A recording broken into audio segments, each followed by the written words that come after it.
నమస్తే రమ్మగారు. నమస్తే చెయ్యి. నేనేం అడగకుండా నవ్వేస్తున్నారు రమ్మగారు మీరు. ఇలా నువ్వేమడుగుతావో నవ్వుకుంటే తెలుసా? సంతోషం. నవ్వు ఇప్పుడు నవ్వుకోలేకపోయినా తర్వాతైనా ఓకే. ఈ సందర్భం గుర్తొచ్చి కొన్ని కొన్ని సార్లు నవ్వుతుంటాం. అవును. నవ్వు వరకు ఓకేనండి. ఆ! కానీ కక్షలు గూడా అలానే ఉంటాయి రమ్మగారు. మర్చిపోతారేమిటి? అస్సలు మర్చిపోరండి బాబోయ్! వదిలేయరు. పగ సాధించాలి. ఎట్లయినా సరే ఏదో ఒక రూపంలో వాళ్ళకి ఆ పెయిన్ తెలియాలి. అలాంటి ఉంటారు కదా రమ్మగారు. బోల్డు మంది కరెక్టా రమ్మగారు అలా ఆ. ఉండటం? ఆడ మగ ఓ తేడా లేదు దానికి. అస్సలు ఉండటం ఎప్పటి- కరెక్ట్ అంటారా? కరెక్ట్ అని ఎట్లా అంటాను జయ? ఒక్కొక్కళ్ళ తత్వం మర్చిపోరు. క్షమ వాళ్ళ చరిత్రలో ఉండదు, వాళ్ళ డిక్షనరీలో ఏ ఉండదు. విషయానికైనా ఇంక అంతే ఉంటారు కదా వాళ్ళు. స్ట్రాంగ్ ఉంటారు. స్ట్రాంగ్ ఉంటారు, మామూలుగానే కనపడతారు. మళ్ళీ పెద్ద మనుషుల్లాగా కూడా కనిపిస్తారు. కానీ సమయం వచ్చిందో దొరికించుకుంటారు. సమయాన్ని వచ్చినప్పుడు పగ సాధించడం కాదు, అది అందిపుచ్చుకుంటారు. అందిపుచ్చుకుంటారు. ఎంతసేపు మన చెయ్యి పై చెయ్యి అయ్యేదాకా చూసి వేస్తారు వేటు. ప్రత్యేకమైన వాళ్ళు. అవునండి. కొన్ని పేర్లు నాకు ఫ్లాష్ అయినాయి కానీ చెప్పకూడదని వద్దు, నువ్వు వదిలేశాను. అప్పుడు ఎవరి పేర్లు చెప్పు. కాంట్రవర్షియల్ టాపిక్స్ మాట్లాడడం మనం. ఓన్లీ కథలే చెప్పుకుంటాం. అంతేనండి. వాళ్ళ సమయం కోసం వేచి ఉండి ఆ సమయం వచ్చాక ఎవరెవరు ఎప్పుడెప్పుడు ఏ ఏ ద్రోహాలు చేశారో వాళ్ళందరికీ పెడతారు వరుస పెట్టి రేపు. అవును. ఎవరిని వదిలిపెట్టరు. చిన్నవాళ్ళని లేదు, పెద్దవాళ్ళని లేదు. పావునైనా పెద్ద కర్రతోటే కొడతారు. అవును. అలా కొట్టినప్పుడు అందరికీ కూడా అది జరుగుబాటు కాదు రమ్మగారు. కక్ష సాధింపు అనేది ప్రతి ఒక్కరూ తీర్చుకోలేకపోతాం కాదా? అవునులే. కొంతమంది దాంతో నలిగిపోతూ ఉంటారమ్మా. చాలా ఆ. మంటగా ఉంటుంది. వీడిని ఏం చేయలేకపోతున్నామే అని తీసుకుంటూ ఉంటారు. అవును. చాలా కష్టంగా ఉంటుంది. కానీ అవకాశం వచ్చినప్పుడు తీర్చుకుంటారు. 2 మాటలు అనేస్తారు. అవును. ఏదైనా ఒక విషయం కుదిరితే చేస్తారు. ఇలాంటిది ఒక కథ చదివాను చేయని. ఓ చెప్పండి. చందమామలో బాతుల కన్నడు. ఆ. ఒక బాతుల అమ్మే ఆవిడ, ఒక ముసలావిడ, బాతులు పెంచే ఆవిడ ఉంది. ఊళ్ళల్లో ఏం ఇప్పుడు కనిపించట్లా. మా చిటుకుడులోనే మేము చూస్తుండే వాళ్ళ రోడ్ల మీద ఏదో ఎచ్చిపిచ్చిగా భార్య భర్త 2 పిల్లలు రోడ్ల మీద పోతుండే వాళ్ళు. ఒక పెద్ద గుంపుల బాతులు గుంపులుగా బాతులను తీసుకుపోతూ ఉండేవాళ్ళు. అమ్మేవాళ్ళు, పిల్లల్ని పెట్టించేవాళ్ళు. బాతుల పెంపకమే వృత్తిగా ఉండేవాళ్ళు. బాతుల వాళ్ళు అని ప్రత్యేకంగా ఉండేవాళ్ళు. మా అన్నయ్య ఎక్కడి నుంచో కోళ్ళ ఫారాలు అవి ఉన్నాయిలే, మాకు అప్పుడు ఉండేవి చిన్నప్పుడు. ఖజానా బాతులు అని తెచ్చాడు. ఇంత లావు బాతు, ఇంత పొడుగు మెడ, ఇంత ఎత్తున ఉండేది. అవి అసలు మనుషులు వెంబడి పడిపోయేవి. మాకు గంగానమ్మ దొడ్డి, దాని పేరేది, ఆ పెరడు పేరే గంగానమ్మ దొడ్డి అంటారు. అందులో ఉండేవి. ఈ కోళ్ళ ఫారంకి రక్షణ అనమాట. పాములు చంపేసేవి బాగా. అవి ఇట్లా ఖజానా బాతులు 3, 4 ఉండేవి. తర్వాత పిల్లలు కూడా పుట్టి 5, 6 అయినాయి. కానీ అవి మహాకక్షవి. ఒక్కసారి ఒక మనిషి మీద పగబట్టాయంటే వాడిని ఆ రోడ్డు మీద నడవనిచ్చేవే కాదు. అవునా? కరుస్తాయి రమ్మగారు. వెంబడి పడిపోతాయి జయ. అది ఇంత పొడుగును మా బడిట పాములా సాచి వెనకాల పడితే పీకేస్తాయి. ఉండేవి బాతులు. అప్పుడప్పుడు మా ఇంట్లో పెళ్ళిళ్ళప్పుడు కూడా వాటి ఫోటోలు, ప్రత్యేకంగా ఖజానా బాతుల ఫోటోలు కూడా ఉన్నాయి మా పెళ్లి ఫోటోల్లో. బాగా తిరిగేవి. మేమంతా అలవాటైన వాళ్ళ, మా వెనకాల పడేవి కాదు. ఎవడో బెడ్ వేసిన వాడు, రాయి వేసిన వాడు ఉంటాడా, వాడికి మర్చిపోవు. ఈ బాతుల కన్నడి కథ కూడా అలాంటిదే అనమాట. ఎప్పటికీ మర్చిపోని కథ పడిది. అయితే ఒక ముసలమ్మ ఉండేది, బాతుల పెంపకం. ఆవిడకు ఒక కొడుకు ఉండేవాడు. వాడికి ఏమీ లేవు, పని లేదు, బాతుల గోళ్ళలోనే ఉండేవాడు. వాళ్ళ అమ్మ అనేది బాతులు నేను పెంచుతాను, నువ్వు ఏదైనా పని చేయరా అంటే వాడికి పెద్ద నచ్చేది కాదు. వాళ్ళ దగ్గర 2 ఆడబాతులు, 1 మగబాతు, 16 పిల్ల బాతులు ఉన్నాయి. అయితే ఏమైంది, వాళ్ళ అమ్మ ఏమంది, కొన్ని బాతుల్ని అమ్ముకురా, పిల్లల్లోనే ఆడని మగని సెపరేట్ చేసి అమ్ముకురా, కాస్త ఖర్చులకు డబ్బులు ఉంటాయని చెప్పింది. వీడు సంతకెళ్ళాడు. సంతకెళ్ళి బాతులు భలే అందమైన బాతులు అట్టబడివి, బలంగా కూడా ఉన్నాయి, బాగా మేపేవాళ్ళు. సంతలో కూర్చున్నాడు. కూర్చుంటే సంతకి వీరాస్వామి గారిని, ఆ ఊళ్ళో మంచి మోతుబరి, బాగా డబ్బులు ఉన్నవాడు, ధనవంతుడు అనమాట. ఆయన బాతులు చూసి అవి కవకవలాడుతుంటే ముద్దుగా ఉంటాయి. ఆయనకి సొంత చెరువులు ఉన్నాయి, పెరళ్లలో వేసుకుంటే పాముల్ని కొంచెం వేటాడతాయి అనుకుంటాం కదా. సరే, ఆయన ఏమంటే ఎంతరా జత అన్నాడు. అనేసరికల్లా జత ఒక ₹2 2 అండి అని చెప్పాడు. జత బాతులు 2 వెండి రూపాయలు అన్నాడు. అవురవరా, అంతెందుకురా, 2 సత్తు రూపాయలు చాలు వీటికి అన్నాడు. సత్తు రూపాయి వెండి రూపాయి ఎంత తేడా ఉంది?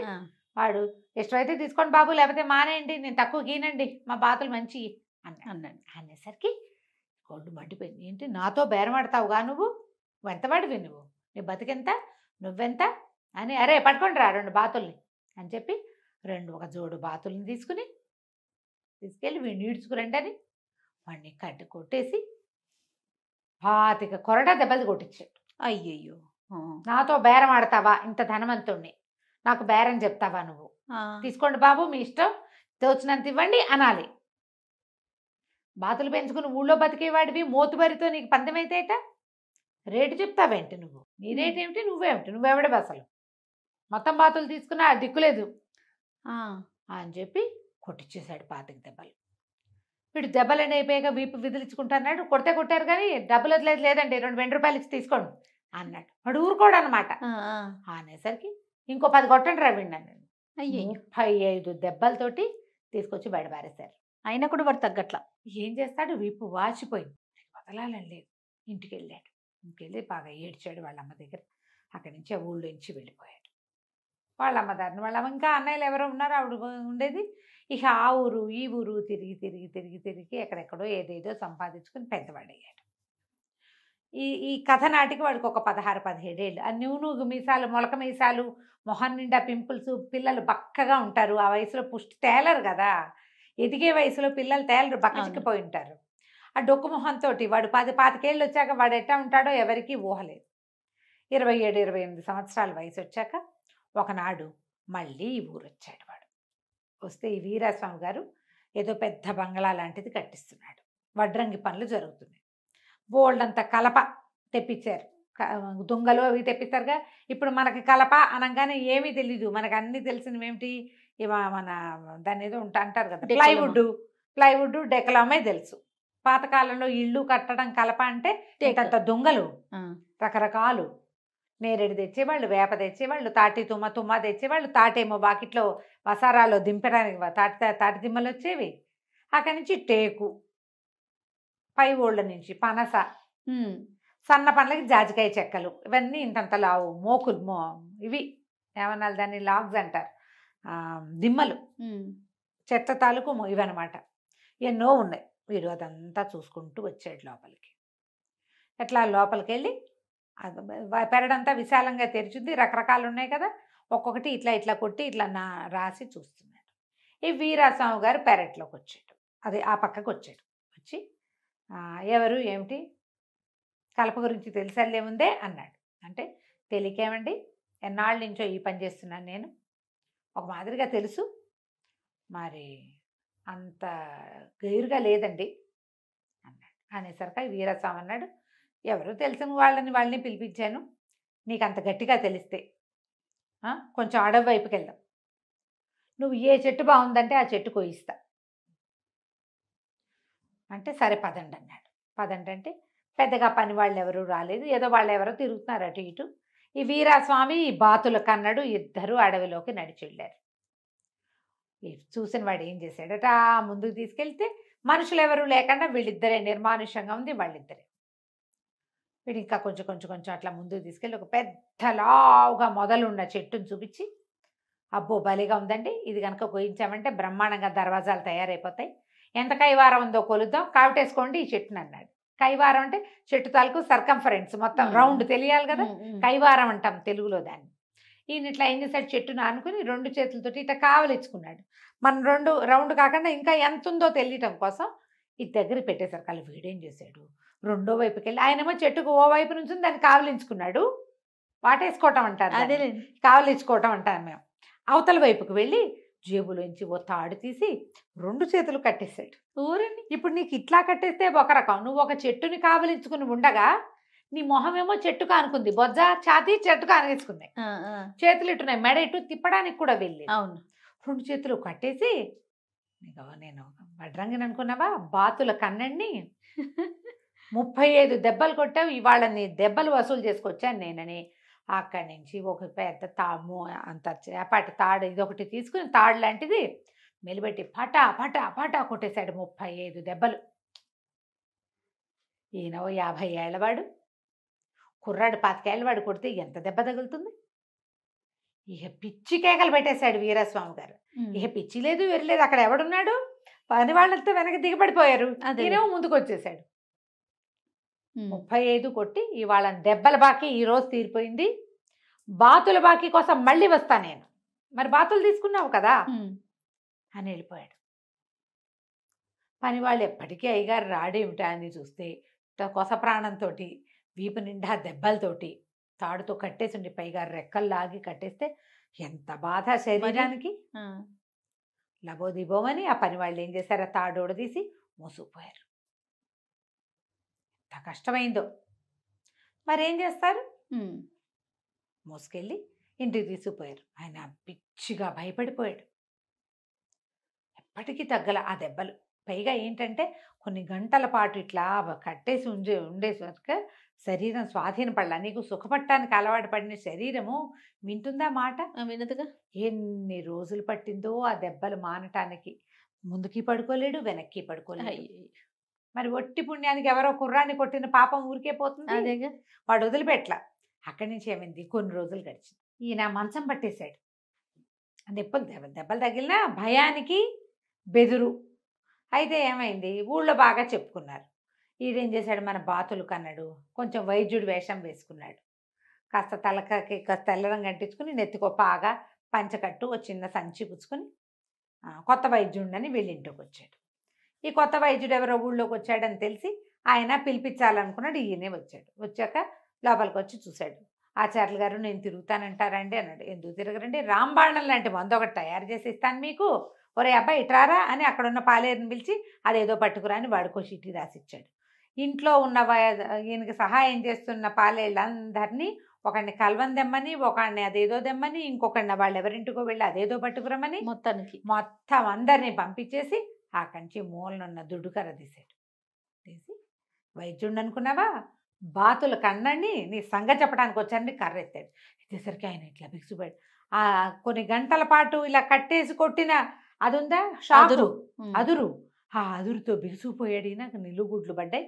డబ్బులు వసూలు చేసుకోవడానికి వచ్చానని ఆ పెట్టెలు ఈ పెట్టెలు అన్నీ వెతికి డబ్బులు పుచ్చుకెళ్ళిపోయాడు. మళ్ళీ వస్తానని చెప్పాడు.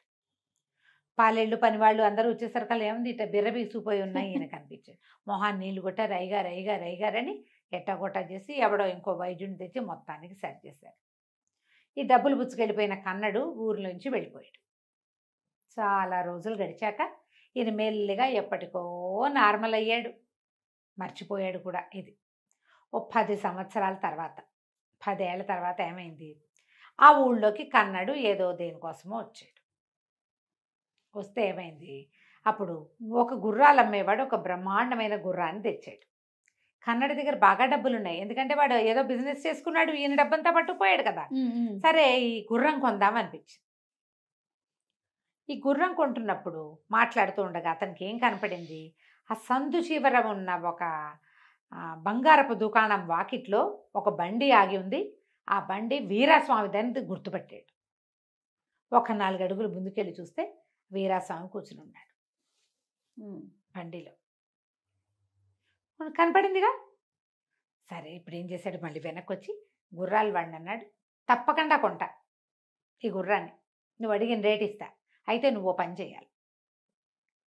గుర్రం వేసుకుని దౌడు తీసుకుంటే అక్కడ బండి ఉంది చూసావా, ఆ బండిలో ఉన్న ఆయనకి వినపడేలాగా నేను బాతులు కన్నండి అని అరుచుకుంటూ వెళ్ళు, అక్కడ ఆగద్దు, అరిచి నువ్వు ముందుకెళ్ళిపోవు, మళ్ళీ తిరిగిరా, నేను తీసుకుంటాను ఈ గుర్రం అనగానే ఏముంది ఇంత చిన్న పనే, మాటే కదా. ఈ గుర్రాలు వాడు ఏం చేశాడు, వాడు మంచి బాగా గాలపింగ్ అలవాటు ఉన్నవాడు కదా, గుర్రాలను పెంచి అమ్మే వాళ్ళకి అది బాగా అలవాటు ఉంటుంది. వాడు ఒక్క ఉదుటను గుర్రాన్ని దౌడు తీయించి ఆ బండి దగ్గరికి వెళ్ళగా నే బాతులు కన్నండి అని అరిచాడు. అరిచి పరిగెత్తేశాడు. ఓకే, వెళ్ళిపోయాడు. గుర్తొచ్చేసింది ఆయనకి. అక్కడి నుంచి అరే పాలేళ్ళందరినీ పని వాళ్ళని మళ్ళీ ఒరే బాతులు కన్నడరా, మళ్ళీ వచ్చాడురా, వెతకండ్రా అంటే ఆ బండి వాడితో సహా అందరూ తల ఒక దిక్కుకి పరిగెత్తారు. ఆ బయట అవతలగా నుంచున్న కన్నడు నడుచుకుంటూ వచ్చి జబర్దస్త్గా బండెక్కి ఆయన రొంటిని ఇక్కడ పక్కన డబ్బులు పెట్టుకుంటాడుగా, ఆ డబ్బులు సంచి తీసుకున్నాడు. ఇందాక వచ్చిన వాడు కాదు కన్నడు, నేను కన్నడిని, నా బాకీ వసూలు అయిపోయింది, నీ భయం బాకీ కూడా ఇవాళ వసూలు చేసేసుకుంటున్నా, వెళ్ళొస్తా అని చెప్పి ఆ మూట తీసుకుని వెళ్ళిపోయాడు. వెళ్ళిపోయి పక్క సందులో ఉన్న గుర్రాల వాడిని కలుసుకుని గుర్రం వేసుకున్నాడు, వెళ్ళిపోయాడు. ఎవ్వరూ లేరు ఇక్కడ. వాడు అట్లా సాధించాడు కక్ష, వదల్లా లాస్ట్ వరకు. మొదట లాక్కున్నది డబ్బులు కాకుండా మళ్ళీ డబ్బులు లాక్కున్నాడు. ఆ కనపడితే ఇప్పుడు నువ్వు ఒక చిన్న దానికి వాడు 2 10 రూపాయలు 2 వెండి రూపాయలు అడిగాడు, ₹1 ఇస్తా అని బేరమాడితే సరిపోదు, అంతే కదా, డబ్బులు ఉన్నాయని కదా కొట్టించి వాడిని అదనంగా దెబ్బలు కొట్టించి కుర్రాడిని ఇట్లా ఇలా కక్ష సాధింపు వాళ్ళని కనుక మనం గీసామనుకో అది కోసుకుంటుంది మనకి చివరికి. ఎస్. అది కథ. బాగుందండి. నమస్తే రమ్య గారు. నమస్తే.